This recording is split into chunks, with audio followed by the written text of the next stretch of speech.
This is a tutorial that I did a couple days ago, and this was about high-end skin retouching by using 2 layers, and where we dodged and burned, we removed the blemishes. So this is before dodging and burning, this is after dodging and burning, but this is about retouching eyes, right?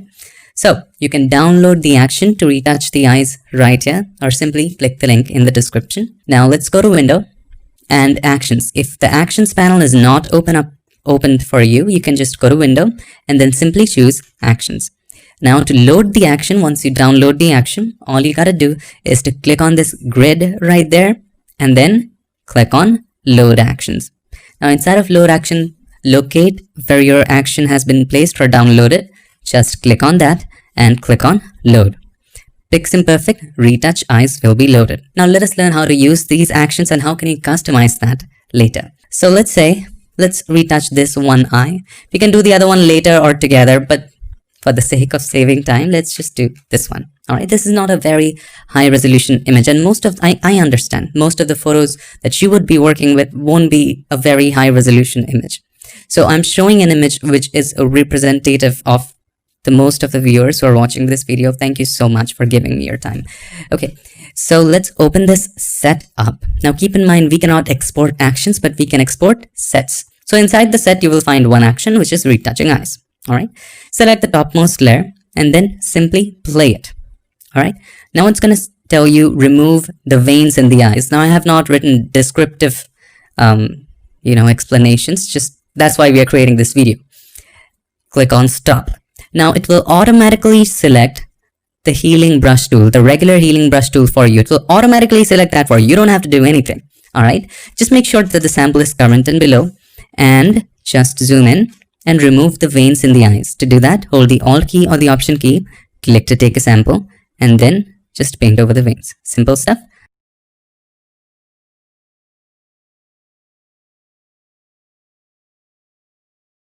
As you can see, we are pretty much done. Once you're done with it, we can always come back to that later. Whatever actions that you make, I always request you to make it as non-destructive as possible, and that's what I have attempted with this action. Please do that and your life will be so much simpler. Alright, so let's click on the play button right there back again, and it's gonna do a couple steps, and now it's gonna ask you to just dab in the kicker light. So click on stop. Now the kicker light is something which you just paint on the opposite side of the highlight. So let's say the highlight of the eye is right there. Just on the opposite side, we have to, with the help of a soft round brush, just dab.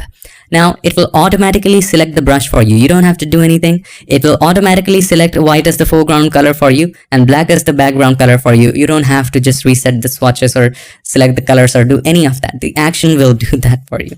Okay, just make the brush a little larger and click on that. Just dab once. Opacity and flow at 100. Now you can press X, the foreground color is black now, and just paint on the areas where we didn't want it. So on the whites of the eyes, just take it away from the extra areas, from the pupil. Okay, this looks pretty nice. And once you're satisfied with it, don't worry about the opacity, it will be reduced later. Just click on play. Now it's going to show you dab the highlight, so click on stop and just dab on the highlight. Don't worry about excess spillage. It will be taken care of later. Play that. See, it is already taken care of. Now it's going to tell you dab the kick high. So kicker light's highlight. Stop. So this was the kicker light. And just to add some more highlight, you can, this is optional. You can just dab one more time right there, or maybe this area. So that is kind of optional step. Click on play. That will be adjusted later as well. Now, paint on the eye white. This is essential to remove all of the redness or the yellowness or sometimes bluish tint from the eyes. That's necessary. And also brighten the eye whites a little bit. So click on stop and then paint on the eye whites. Again, it will automatically choose the brush for you. It will automatically choose white as the foreground color. All you have to do is to peacefully paint. Don't worry if it's spilling. It's fine. We'll take care of that later. A little bit of spillage is good, because it's easier to fix that later than to be very accurate with it. So press X, now black is the foreground color, and take it away from the areas where you didn't want it. Looking pretty good. One more thing we can do is we can zoom out and make the brush a little larger, actually very large, and just paint with black on the corners. So take it slightly away from the corners to make it look more natural. Once you're satisfied, click on play again. Now it's going to ask you to paint on the iris. Click on stop. This is for boosting the colors of the iris. Right now, it's going to boost it too much. Don't worry about it. The opacity would be reduced later. The reason I have set it to maximum boost right now is to be able to make you identify which areas are being painted. Alright, so we have painted this. Just click on play again. It will be reduced a little bit. Now, it automatically opens up high pass for you. This is for sharpening now. All you have to do, take the radius all the way to the left, slowly and gradually increase it, and stop it at the point where you begin to see halos. So for me, I'm going to choose a value of 2.4. By default, I have set the value of 1.5, which works with high quality, high resolution images. But for this one, since this is a little low resolution image, not that high of a quality, we have to choose a larger number. Hit OK.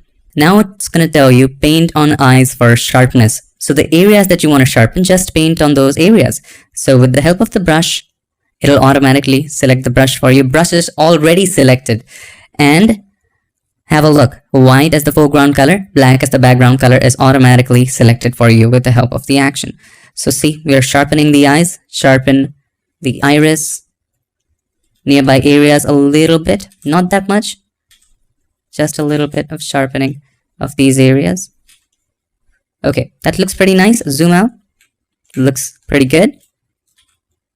We will be able to reduce the sharpening later. Don't worry about it. Click on play again. Now it's going to tell you to paint in the iris. This is for the details in the iris. Stop. You don't have to paint all over the iris. Just a couple areas, see, to add some extra detail. And it would be very evident in high resolution images.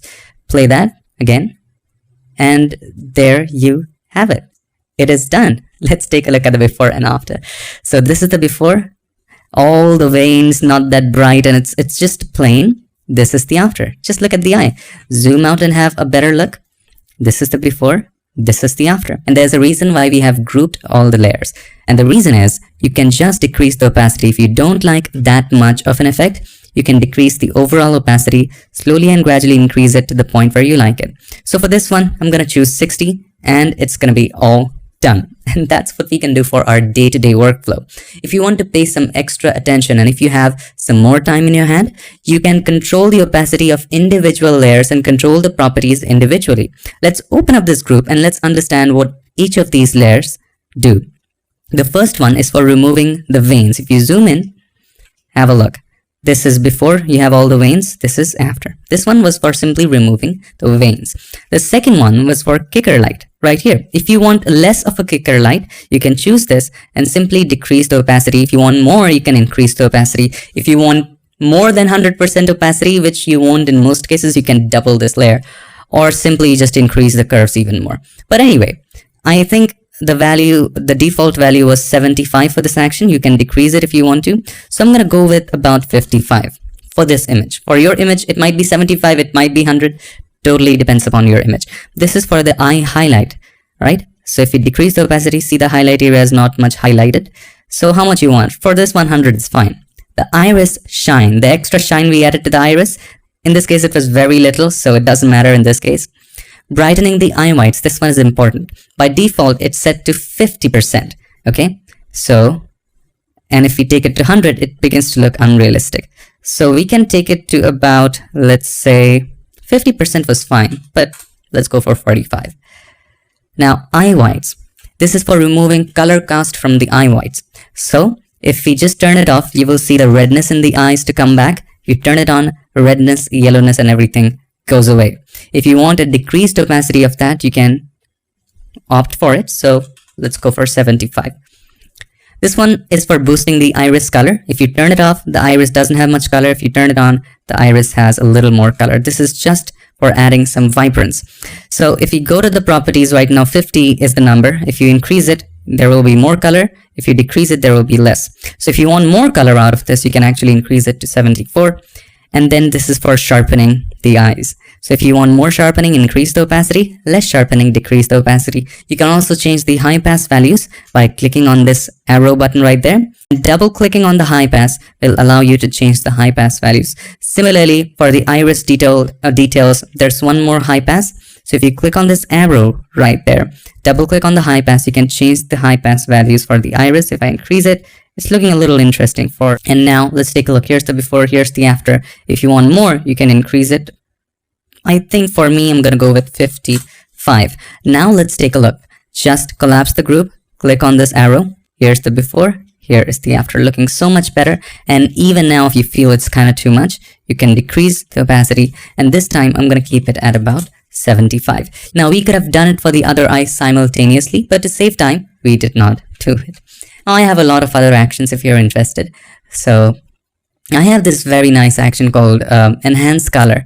And this is one of my favorites, Enhance with Saturation Mask. If I click on that and if I play that action, it uses a saturation mask that allows you to increase the saturation without oversaturating areas which doesn't have a lot of color. So this is a very natural way to just boost the colors of an image. I really love it. So it gives you a hue saturation layer with a mask in there that is a saturation mask. And let's say I increase it to about 40. Look how amazing it looks. It just makes the colors pop. Right now, some of you might be thinking, well, this is the same as vibrance. Actually, it's not. So if I show that to you, if we create a vibrance adjustment layer, if we increase it, and you will see that it's just not as natural as the hue saturation one. Look how natural this one is. If you look at the vibrance one, it's not very natural. The skin is going all too colorful. But in this one, the skin stays natural. The lip just pops amazingly, and it's just one of my favorite ways to do it. Maybe vibrance might look better on landscapes, but this is worth a try. So do you want it? Well, let me put that in download as well. This is an action for enhancing color. All right, I hope this action gives you some opportunities to experiment with your images and portraits and maybe landscapes if you're playing with enhanced color action. Thank you so much for watching this video. Thank you.